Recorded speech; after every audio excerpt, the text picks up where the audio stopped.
There are quite a few good vegan sausages out there, and I believe this is the product that's easiest to replicate from the non-vegan world. But most of them are very processed, full of unnecessary additives for our bodies.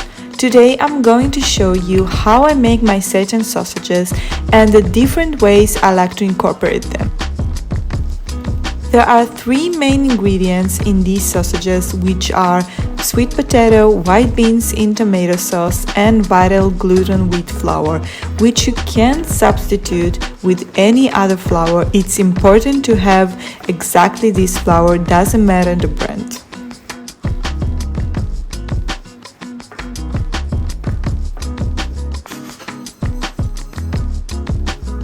I cook the sweet potato until it's soft enough for a fork to easily pierce it, and then I add into a blender, food processor, or a container in which I can use an immersion blender. The wet ingredients should become a completely uniform mixture, more liquid than a puree. If the mixture feels too thick, you can add water. The mixture should have a relatively strong taste when tasted. You can add more soy sauce if flavors are lacking.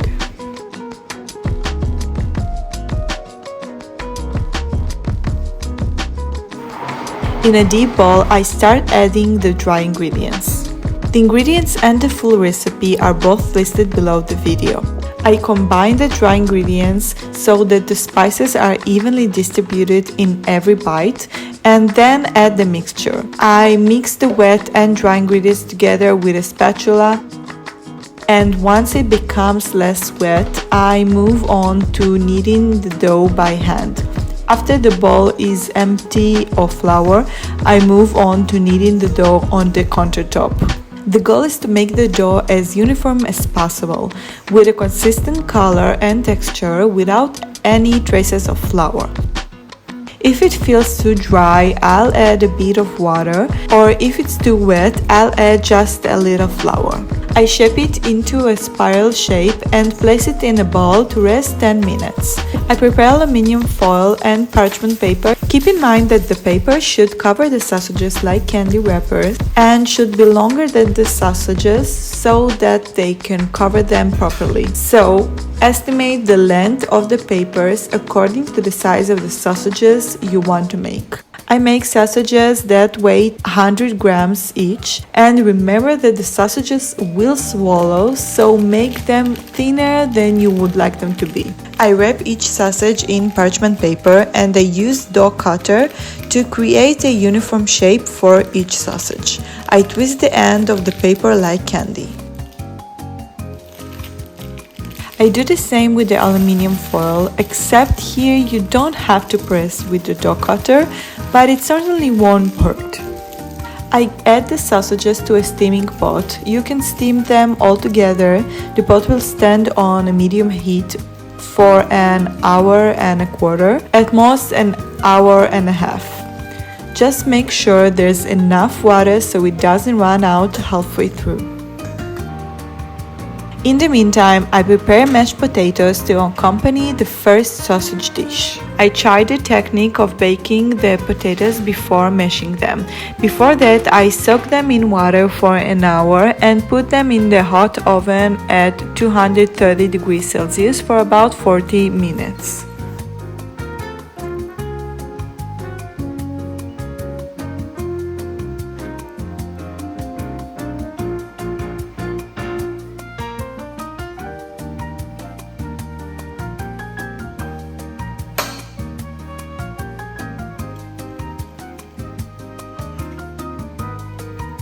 I mash them while they're still hot, add milk, salt, olive oil and mix over a low heat until I see it's the mixture I like.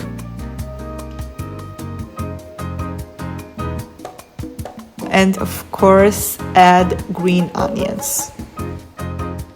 Be very careful when taking out the sausages, they are boiling hot. After unwrapping the sausages, the ones I don't eat right away are transferred to a sealed container in the fridge and consumed within a week. They're always so cute. I get excited every time that it's possible to create them from good and healthy ingredients, really from scratch.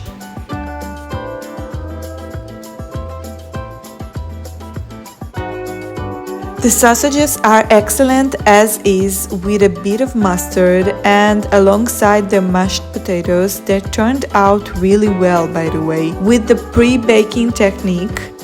But as I promised, there are a few more great ways to enjoy them.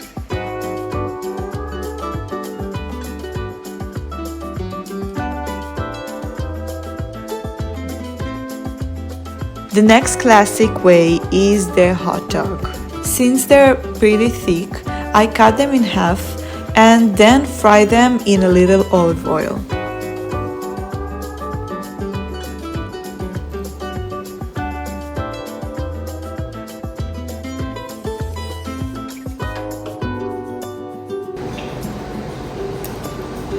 Oops.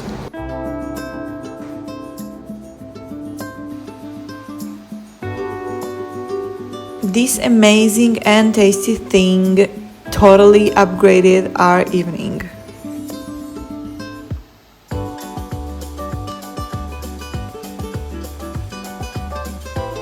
To be honest, the thing I was most looking forward to making with the sausages this time was a pizza topping. I really craved spelt pizza and I'm so glad I had the sausages. I really injured my finger while cutting bok choy earlier, and besides the fact that it really hurt, it greatly hindered my dough preparation, but I managed with what I had, even though the dough turned out very uneven.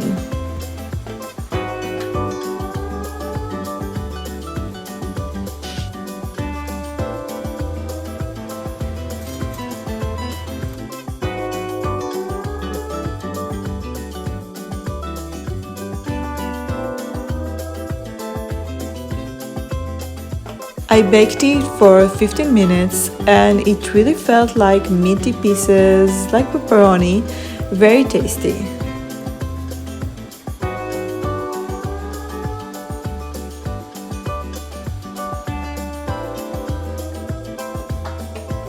The last serving suggestion for this video is a soup that really reminds me of my childhood. The two ingredients I recommend not skipping are, of course, the sausages and thick pickles diced into cubes.